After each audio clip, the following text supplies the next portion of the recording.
Greetings, dear ones. I'm Kryon of Magnetic Service. We find ourselves in the temple of Hawthors.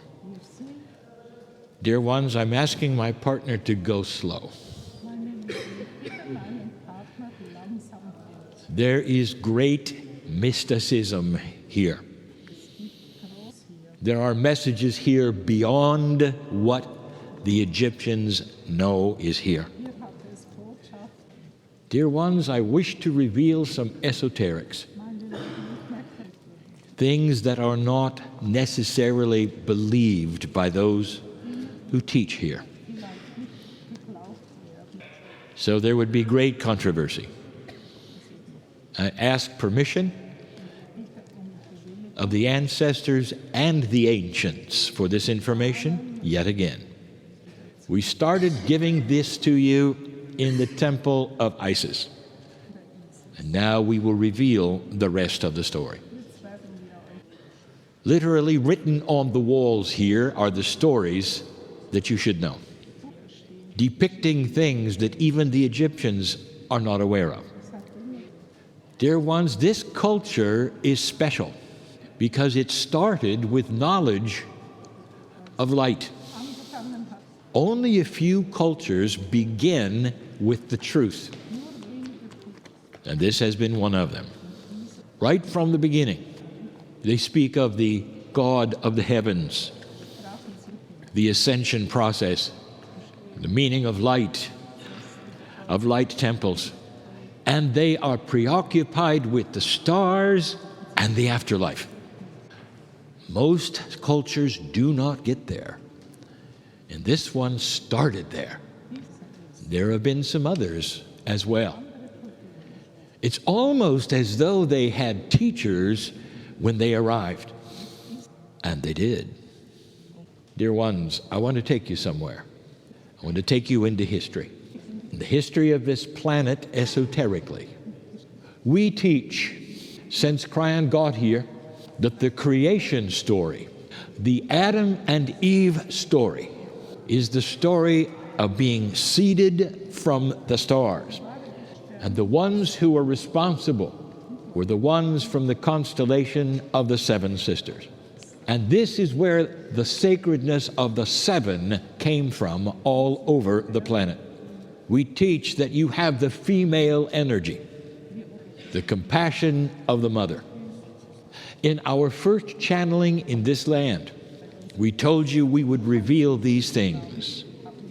We also told you that as far back as you go, in Egypt, as far as you could go, the older you study, the more important women become. This culture is not the only one. I want to take you somewhere. I want to take you back to the Aborigine. Their culture is documented to be 10 times that of Egypt. And if you study their culture, they will tell you that the creation story came from the Pleiadian. The Aborigine does not build structures. There is no writing on the walls. Instead, they leave songs to learn over many miles. Their history is written in the songs. And they have sacred places to this day. And they claim that the Pleiadian is the creative seed of the planet, but more than that. Dear ones, I want you to understand this.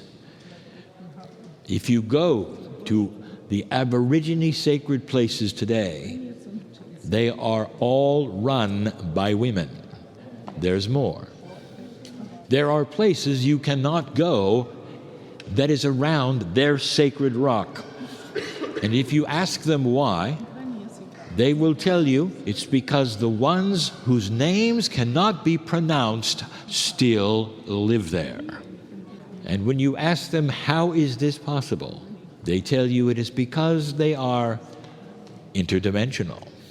I want to take you to Easter Island in the middle of the southern hemisphere Pacific. If you ask them who was the creative source in this tiny little place, They will point to a statue and say, it's the Pleiadian. They will talk of the 7 voyagers. If you will go to the Hawaiian Islands in the middle of the Pacific, all of that which is taught from the beginning is about the ones who came from the stars. There is a kahuna with you. Ask her what the history truly is. We have told you that that particular island was isolated and called Lemuria, and that it had female teachers who many feel are still there. Let me take you to ancient Egypt. You sit in the temple of the Hathor. The Egyptians, although they have interdimensional gods, are extremely linear. The linearity is expected from a three-dimensional consciousness of a human. Therefore, all that is their gods and their mythology center around linear procreation and the rules of birth. You have the Father, the Son. Even the gods are this way. And you see the progression of them and the names of them. But they tell you they are interdimensional. Now go slow, my partner, for the next part is what I want you to understand. How would you describe something which is multidimensional? Difficult. But science comes and does it for you. Things which are multidimensional are often outside of your reality.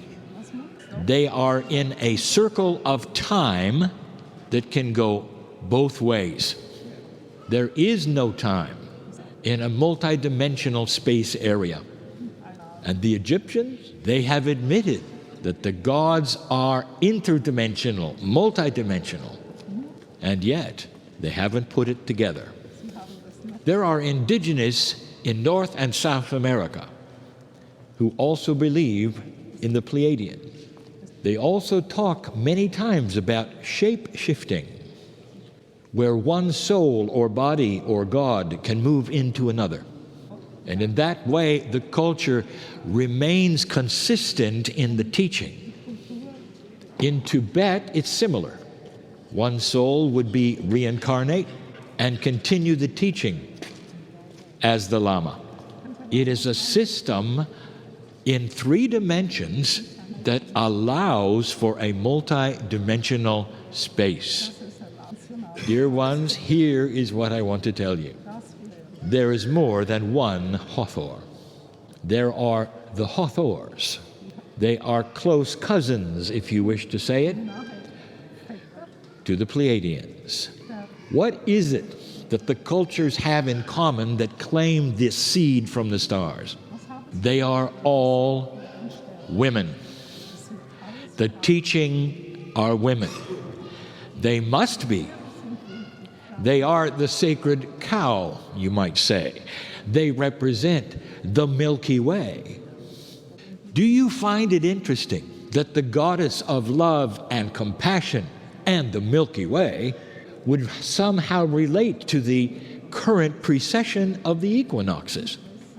For that information is about the center of the Milky Way. Here's what you need to know. There have been many Hawthors. They are the original teachers. Now, this group has already experienced this, and there's a reason we did something. Let me tell you what happened this morning to this group. 10 at a time, you were taken into a small room with no light, and you were crowded into a space with a very dark statue, and you were told in this place called Karnak that the statue was too mystical to be moved. There was fear because they could feel and sense something that was there. There was no light. And yet, how many of you sensed something? Not energy, but life. It was still alive.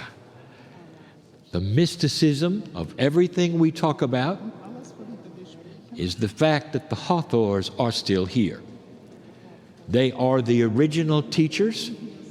They are the seed biology of Egypt. They are the ones who taught originally of the temples of light, of the stairway to heaven, giving this culture a head start, allowing it to find its own consciousness through 6 civilizations, 3,000 years. Was the one who I will not name, was the one in the dark room a Hathor? Yes. And you felt it. Do you feel it here? Because on the walls that have been interpreted for you is the story of Adam and Eve of Egypt. This is the garden. And the story is that which is the same story as the Pleiadians have in Australia, Easter Island, North America, South America, and Hawaii.